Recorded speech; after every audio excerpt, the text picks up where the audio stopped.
Buenos días, yo soy Juan Salguero. Mis compañeros son Nicolás Rojas, em, Jeffer Méndez y Julián Soriano.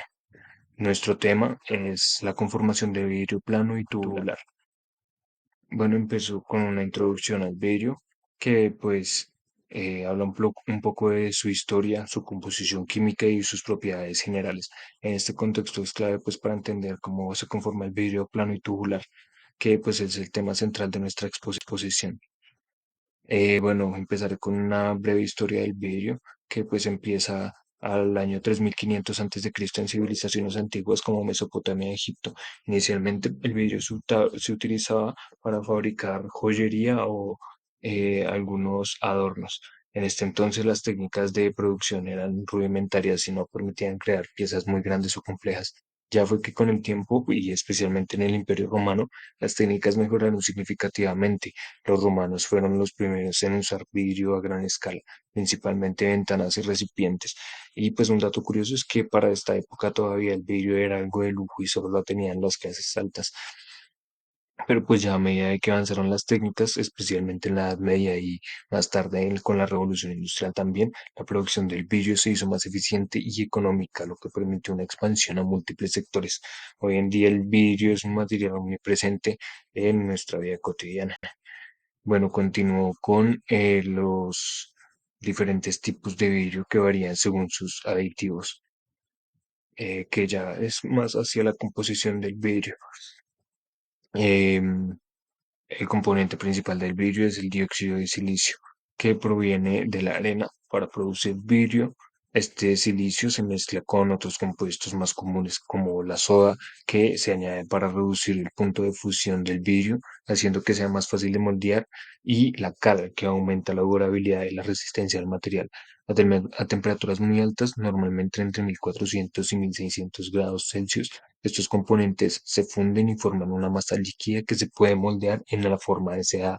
Además, existen diferentes tipos de vidrio que varían según los aditivos que se le añaden. Por ejemplo, el vidrio de borosilicato es altamente resistente a los cambios de temperatura y que pues es muy utilizado en laboratorios y en productos de cocina.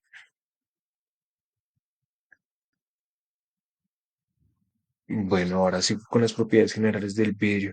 Ya hablando de estas propiedades generales, lo que lo hace tan útil en diversas aplicaciones. Primero tenemos la transparencia, que esta quizás es su característica más relevante y conocida, que pues permite un paso de la luz, lo que hace ideal para ventanas, lentes o dispositivos ópticos. Otra de sus propiedades es la fragilidad, que aunque sea un material duro, también tiende a romperse muy fácil con cualquier impacto o tensión. Em, en algunos casos, como el vidrio templado, ya esto se rompe en pequeños fragmentos que lo hace menos peligroso y no ofensivo. Y además el vidrio es inertemente químico, lo que significa que no reacciona con la mayoría de productos químicos. Esto lo convierte en un material ideal para almacenar productos de laboratorio o ya para usar en la industria farmacéutica. Por último, también tenemos el vidrio que tiene una resistencia al calor, que aunque su estado común puede romperse o sea, con facilidad si se somete a una alta temperatura, existe el vidrio especial como el borosilicato que puede soportar esas variaciones térmicas sin ningún problema.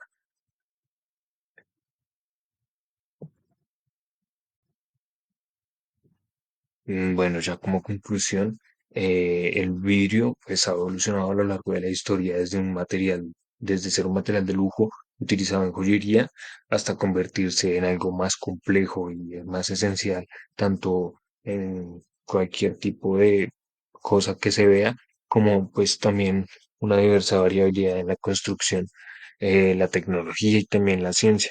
Entender su composición química y sus propiedades generales son fundamentales para poder apreciar cómo se fabrican los diferentes tipos de vidrio, como el vidrio plano y el vidrio tubular, que pues son los temas que veremos a continuación con mi compañero.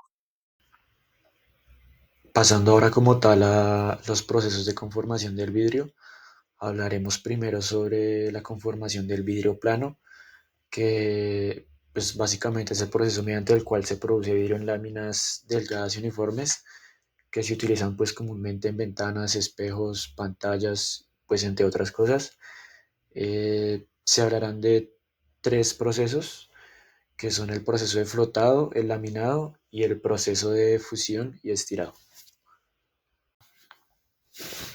Bueno, pues para el proceso de laminado, inicialmente se tiene vidrio en condiciones pues suficientemente plásticas o pues mejor dicho fundición de vidrio que muchas veces se obtiene directamente desde el horno y pues el vidrio en esta condición pasa por unos rodillos de formado que son los que vemos en la figura y pues estos rodillos son los que le dan el espesor al vidrio, a la lámina de vidrio que se quiere obtener. Entonces pues dependiendo de la separación entre estos dos es el grosor del vidrio que se obtiene.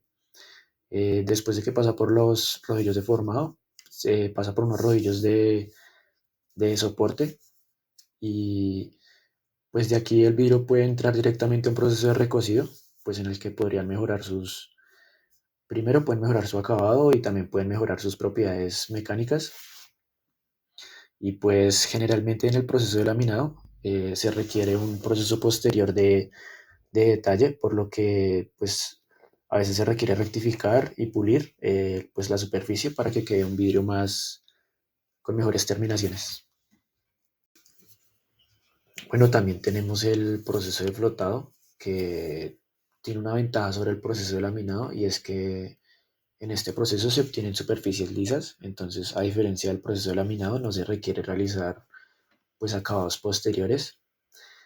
Y pues bueno, este proceso consta de que primero el vidrio fluye directamente desde su horno sobre la superficie de un baño de estaño fundido en el que pues se extiende uniformemente por la superficie y se logra un grosor y una suavidad uniformes, que aquí es donde obtenemos un buen acabado. Y luego pasa a una región más fría del baño en el que pues se endurece y viaja a través de un horno de recocido y pues ya para finalizar se corta a la medida que se requiere la pieza. Por último tenemos el proceso de fusión y estirado, que también se conoce como el método de desbordamiento hacia abajo. Y pues en este método se utilizan varias formulaciones de vidrio de sílice, que pues eso ya va dependiendo de las propiedades que se deseen para tener en el producto final. Y pues en este proceso el material se calienta en un tanque de fusión a temperaturas suficientes para lograr liquidez y homogeneidad eh, suficientes para que pues se pueda llevar a cabo el proceso. Y pues este vidrio fundido se vierte en una canaleta en forma de V calentada pues para recolectar la pieza que se quiso conseguir.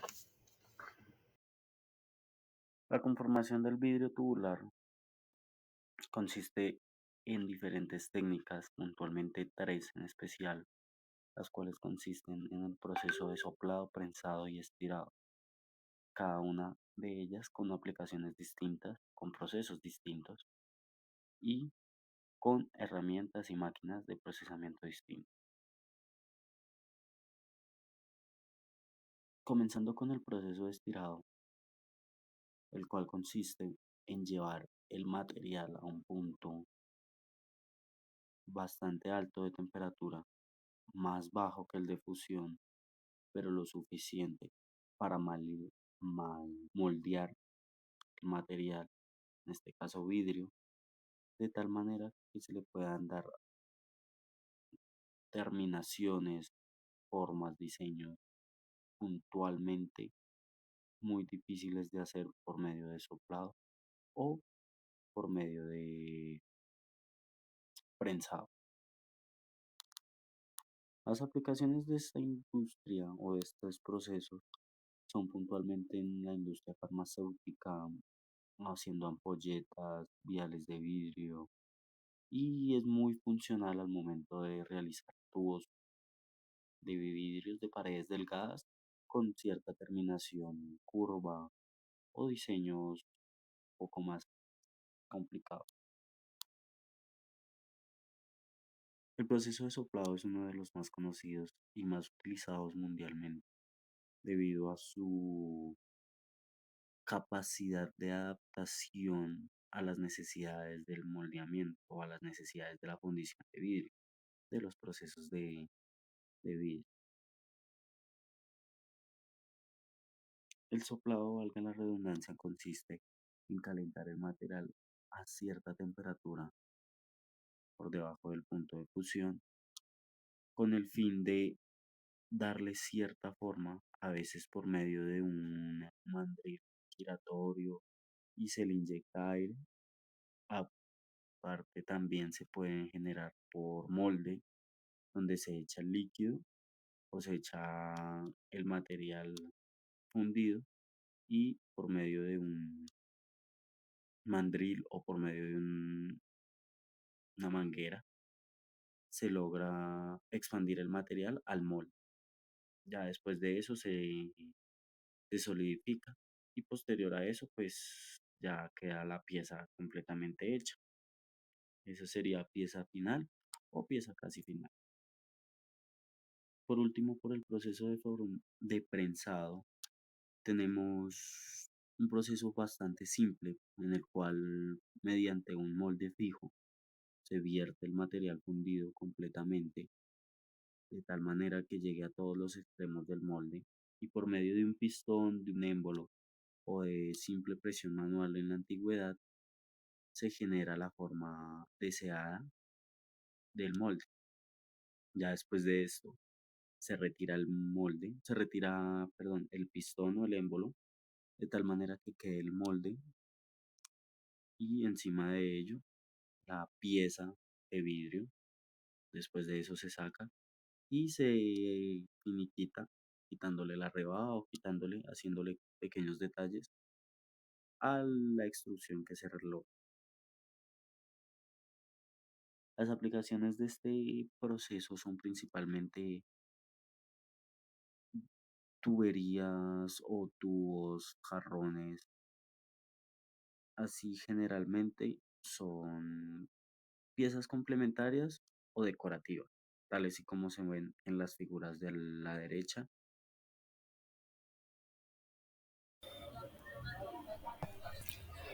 Aplicaciones del vidrio plano.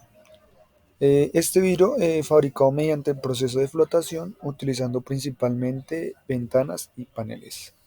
Principalmente se usa en las zonas arquitectónicas como lo que son fachadas, mientras que digamos estas se utilizan en rascacielos, edificios modernos. El vidrio plano también permite la entrada de luz natural, mantiene también una estética limpia y es moderna.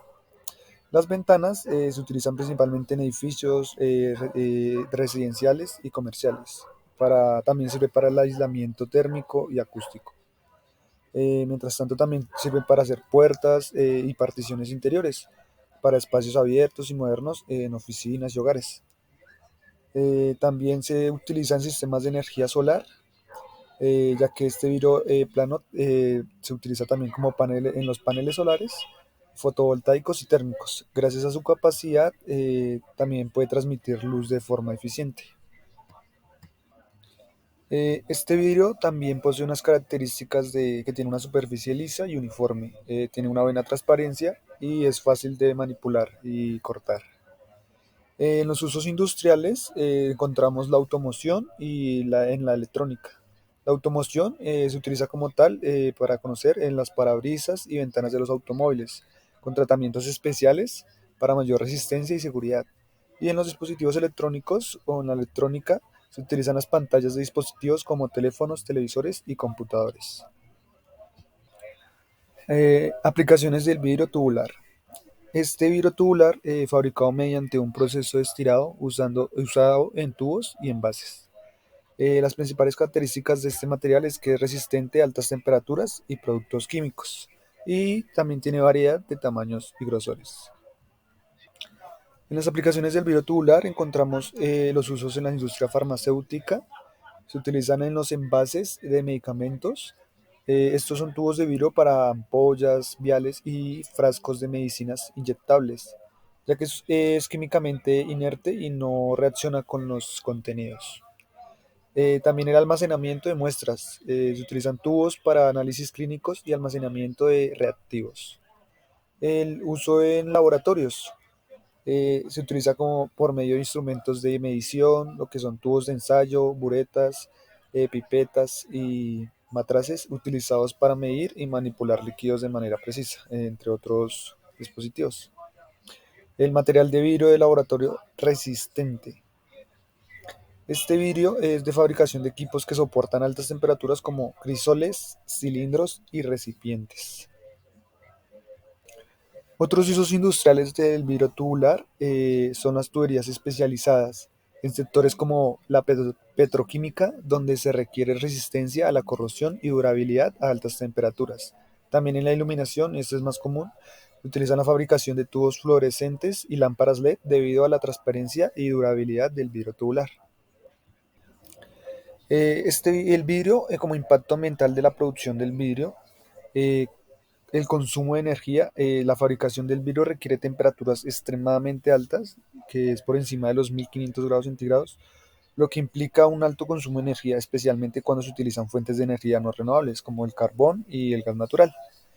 Las emisiones de gas de efecto invernadero también afectan por medio de la combustión de combustibles fósiles, valga la redundancia, y la descomposición de carbonato de sodio durante la fabricación del vidrio, que generan emisiones de dióxido de carbono, que contribuyen al calentamiento global. El impacto ambiental como tal en los residuos de producción. Durante la producción hay una generación considerable de desechos, incluidos los recortes de vidrio no utilizados, que pueden acabar en vertederos si no se reciclan. Y en la extracción de materiales primas. La minería de arena y otros minerales necesarios para la fabricación del vidrio pueden causar la degradación de hábitats, erosión del suelo y pérdida de biodiversidad.